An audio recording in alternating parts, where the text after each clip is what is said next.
Kita ke sorotan berikutnya, Indonesia mencatat prestasi gemilang di ajang SEA Games Kamboja. Pemerintah awalnya menargetkan 69 medali emas, namun tim merah putih memberi lebih.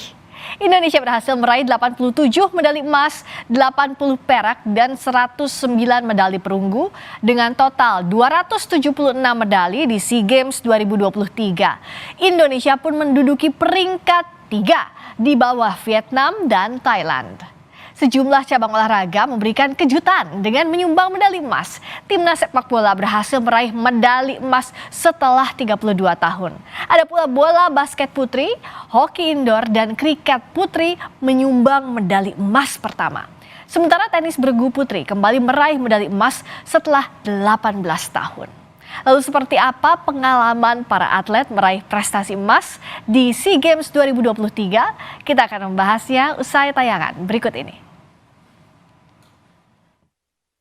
Indonesia mencatatkan prestasi gemilang di SEA Games Kamboja. Tidak hanya sepak bola, sejumlah cabang olahraga ikut menyumbang kejutan medali emas. Salah satunya basket putri 5-on-5. Ini merupakan emas pertama tim bola basket putri Indonesia di sepanjang keikutsertaan di SEA Games, yakni sejak 1977 atau 45 tahun. Lagi ditambah yang 5-on-5 juga emang dari awal targetnya juga udah emas, terus tercapai juga, itu udah bersyukur banget, senang banget sih. Tapi alhamdulillah kemarin kita bisa melewati itu semua. Ya udah bener-bener nggak bisa ngomong apa-apa lagi dah, udah seneng banget dah pokoknya. Timnas hoki turut memberi kejutan medali emas pertama Indonesia di sepanjang sejarah SEA Games. Di final mengalahkan unggulan utama Malaysia lewat adu penalti dengan skor 2-1. Tentang menyerah, karena itu benar-benar kita tertinggal 3-0, waktu nyisa 5 menit terakhir itu udah benar-benar nggak ada harapan sebetulnya, tapi kita terus fight aja selepasnya, semangat terus. Saya harap ini bisa membuka prestasi hoki Indonesia lebih baik lagi untuk di internasional. Pemain timnas hoki lainnya yang turut mengharumkan Indonesia adalah Fajar Jailani Nugraha, warga Ciamis, Jawa Barat. Ibu dari Fajar, Nia Turniasi, sangat bangga atas prestasi anaknya. Selain jadi atlet hoki nasional, Fajar merupakan pegawai honorer di pemerintah Kabupaten Ciamis. Berkat perjuangan anak saya yang pantang menyerah sebenarnya, dia berhasil membawa medali emas.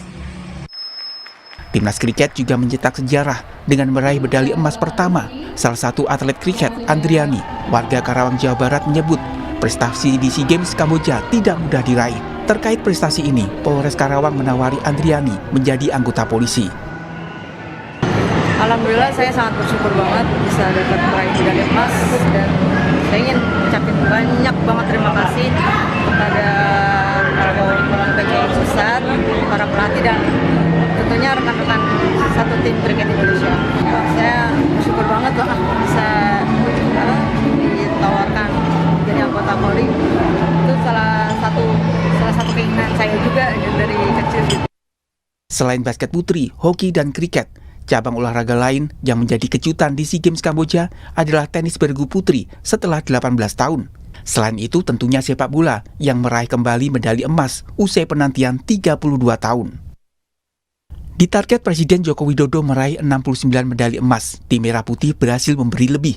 Indonesia berhasil mendulang 87 medali emas, 80 perak, dan 109 medali perunggu dengan total 276 medali.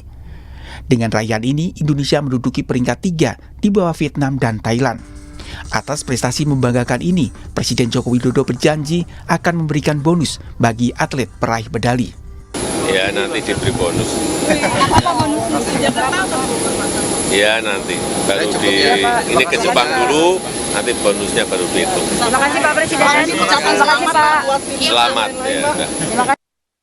Prestasi yang diraih para atlet di SEA Games Kamboja membawa optimisme bagi olahraga Indonesia. Tim Liputan Kompas TV. Salah satu cabang olahraga yang memberi kejutan di SEA Games Kamboja adalah basket putri.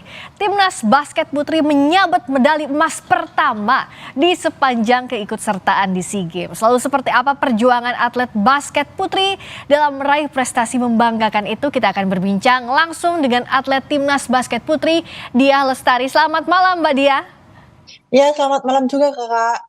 Selamat yang pertama dan juga terima kasih sudah mencetak sejarah bawa pulang medali emas ke Indonesia. Keren banget.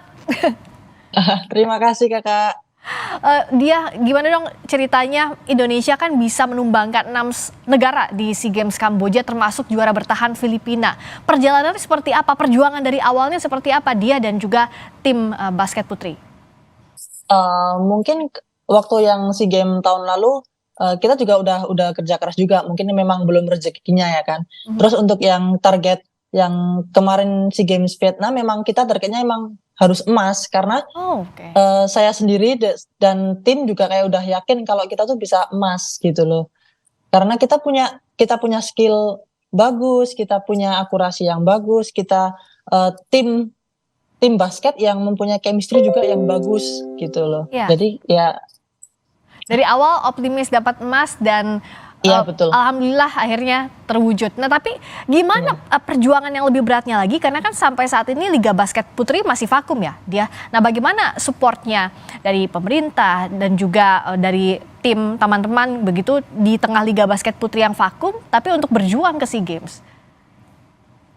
Perjuangan kita sih apa ya? Dibilang berat juga sih. Berat juga ya Kak ya. Ya. Karena nggak gampang Kak untuk mengalahkan beberapa tim negara lain gitu loh. Ya. Dan maksudnya kita juga kayak saling support, terus kayak fans basket juga kayak ayo semangat tim putri pasti bisa kok.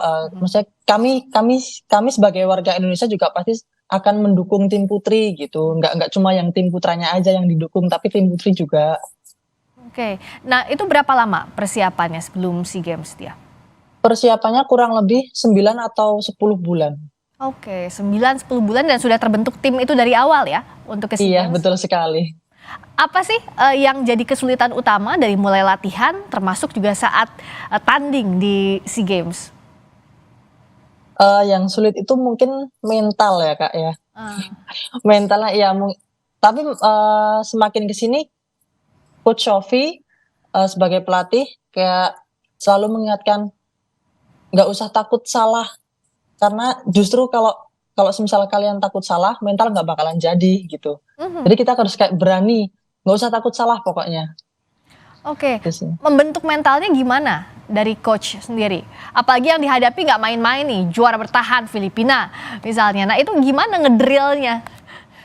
Membentuknya itu contohnya ya kayak ini contoh deh kalau waktu di latihan gitu. Kita melakukan salah. Oke, mungkin pelatih kayak memberi kesempatan 1 atau 2 kali kayak oh ya udah oke, wajar. Tetapi kadang itu para pemain tuh melakukan kesalahan yang sama sehingga pelatih itu punya rasa aduh ini anak-anak harus digimanain lagi nih.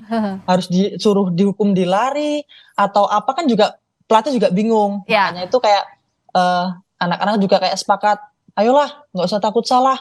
Kalau memang salah ya udah gitu loh.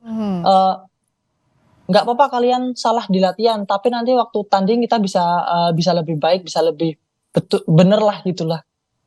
Oh jadi di latihannya ini sudah dibentuk mentalnya ya, tapi waktu tanding gitu ya, di babak mana yang paling susah begitu? Apakah di final yang jadi beban berat atau semifinal karena memang menuju ke final? Enggak juga sih, malah justru tuh yang game pertama sama kedua yang bikin kayak kita kayak nggak tahu ya. Kenapa? Apa ya? Kita sempet agak kurang fokus karena masalah di luar bukan di luar lapangan. Maksudnya kayak dari table atau dari wasit gitu. Jadi kayak kita terbawa suasana. Terus makanya kayak coaching staff sama teman-teman ngingetin, udah ayo fokus aja main, nggak usah peduliin wasit atau table. Yang penting kita main, kita harus optimis, tujuan kita di sini juga harus menang gitu. Jadi kayak sempet buyar juga gitu, hilang fokus gitu. Iya, yang waktu game pertama kedua itu seru sih Kak. Itu game pertama, kedua waktu itu lawan mana aja?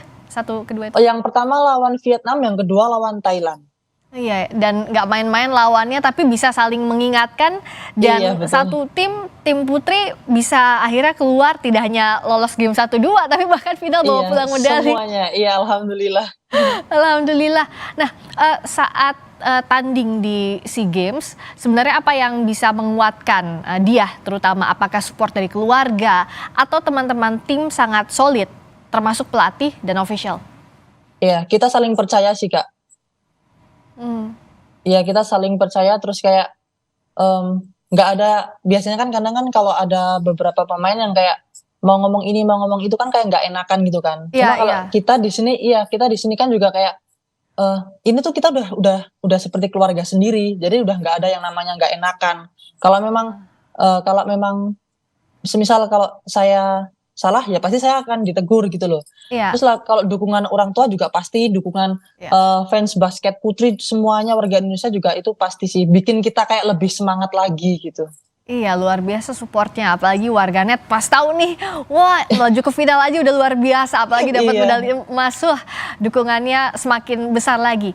Nah, kalau dia lihat gitu waktu di SEA Games, terbebani dengan target nggak? Apalagi kan di awal tadi sudah, ya sebenarnya targetnya emas, begitu.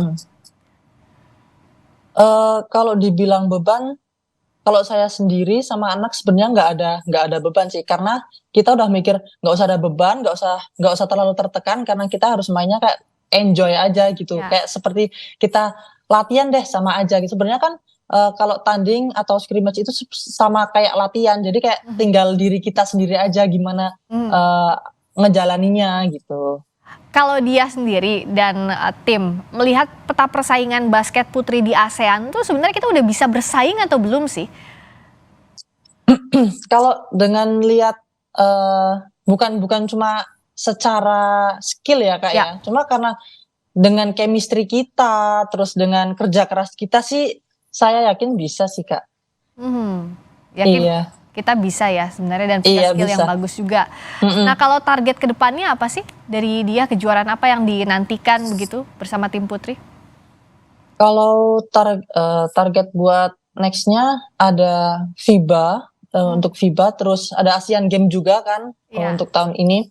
Jadi ya targetnya Bismillah bisa naik level. Amin nih, aminnya kencang banget dari hati. Itu persiapannya berapa lama tuh untuk FIBA, untuk Asian Games? Ini kan mungkin kan setelah SEA Games ini kan ada beberapa pemain sama coaching kan istirahat dulu kan. Nanti kalau misal sudah ada info untuk kembali untuk TC, kita baru berangkat. Dan harapannya dia sama teman-teman apa sih, terutama terkait pembinaan ya? Karena sekarang Liga Basket Putri masih vakum, kedepannya apa harapan utamanya? Harapan utamanya ya, apa ya? Saya nggak terlalu berharap untuk ada liga lagi ya. Semoga mungkin bisa dikembangkan lah ya. Cuma untuk sekarang kita benar-benar kayak fokus sama diri sendiri sama tim juga, buat nanti kedepannya kayak seperti apa itu ya, lebih fokus ke situ dulu aja sih. Yang penting disupport pembinaannya juga harus lebih maju lagi sehingga dia kawan-kawan bisa terus mencetak prestasi. Selamat sekali lagi ya, dan good luck untuk kejuaraan lainnya atlet timnas basket putri Diah Lestari. Terima kasih, selamat malam. Terima kasih.